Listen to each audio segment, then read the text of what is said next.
There was a time in college when I could not remember the last time that I had made a real decision for myself. At the time, I was an accounting major, so very stable job with a stable salary, not really what I wanted to be doing. And I was in a relationship with a guy who wanted to be a doctor, like my dad, where I could just see, like, had I lived with him, it would have been that familiar, predictable life. But none of that was intentional. It almost just like happened. Day after day, semester after semester, it felt like all of it was just blurring. And really, it just felt like I was a passive observer of my own life. Like, I was not actually a participant, I was just watching it from the outside, and things were being chosen for me. And it wasn't until the end of sophomore year that I actually was forced to take a critical look at where I was and what I was doing. And that's when the question hit me.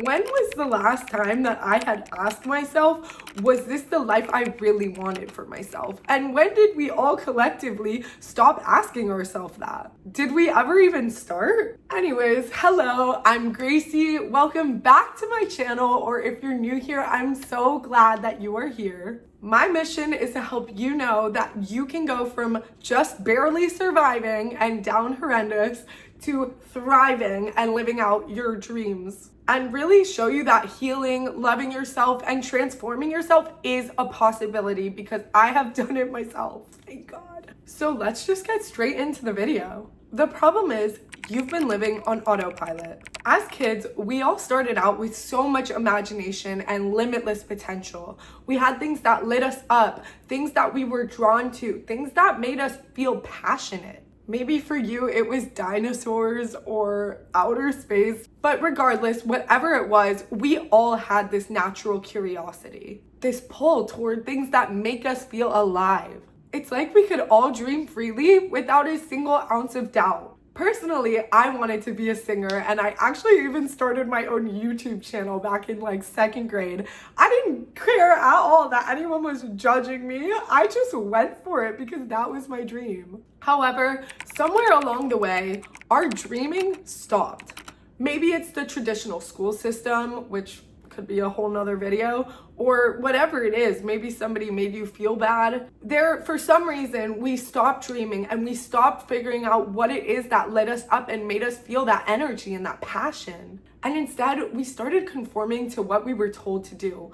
We all went to school, then we go to college, then we get a corporate job, then we climb the ladder, yada, yada, yada. It's the default path. And if you don't stop to question what you're doing, you'll follow it aimlessly until you realize that you're not happy. And that's not to say that that path is bad. I think it is for some people. And if it is for you, that's great. That's honestly wonderful. Good for you. The problem for the rest of us, however, is that we rarely pause to ask ourselves, is this what we want? Is this what lights me up? Is this what energizes me? But honestly, like I mentioned, it's not your fault. Somewhere along the way, it stopped, and it wasn't because you wanted to. It was because we had to deal with these inputs of that we had to do things a certain way. The system that we live in does not reward dreaming. It rewards compliance. We're told to be realistic, practical, and to be delusional, it's seen as crazy. But here's a hot take. Maybe it's actually time to be delusional, because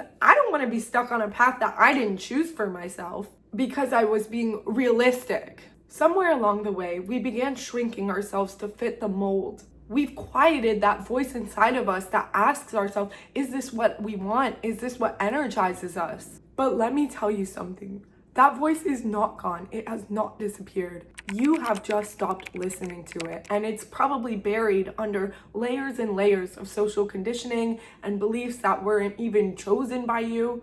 But the reality is, it is still there. It is still within you. We just need to listen. So now that we know that that voice is still inside of us, the next question we have to ask is, how do we uncover it? The first step is to give yourself permission. It's time to sit down with a journal and let your imagination run free. Do not worry about logistics. Do not worry about being realistic. Don't worry about what anyone else is going to think about whatever you write down or think of. Ask yourself, if you could live any life that is outside of the boundaries of realistic and practical, if you could do anything you wanted, whatever it looked like, what does that look like for you?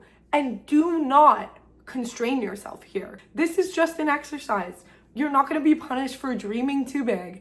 You don't have to actually do it, but allow yourself to just dream it. And you need to get specific. So we're talking, what do your days look like? Where are you waking up? What kind of work are you doing? What makes you excited to get out of bed in the morning? And do not overthink it. Do not censor yourself. Just dream, because you can't move towards a dream that you haven't allowed yourself to even have. So many people are unhappy. And it's not because they're failing, it's because they're doing something that they don't even want to do. You will never feel fulfilled chasing somebody else's dream. I had to learn that the hard way. When I said I was an accounting major and I was with that guy, none of those were my wants. One was my parents and one was the guy's. It's okay to not want what other people want for you. It doesn't matter what other people want for you because they're not you. You have a purpose. You have things you're passionate about. Don't forget about them because that is your purpose. It's to uncover that. You have something that you are meant to bring to this world. And the only way you're going to figure out what it is by moving closer to it and giving yourself that permission to even do that. Once you're allowed to dream on your own and name what it is that you even dream of, you can start moving towards it. You'll start to feel more aligned. And most importantly, that's when momentum starts to build and you can continue on thinking and building a life that truly feels like your own. If this hit home for you, please comment below just one part of your dream. It's so important that we as a community lift each other up and support each other in chasing our dreams. And you commenting your dream might help someone else who's scared to do it themselves. This is truly the first step to building your dream life.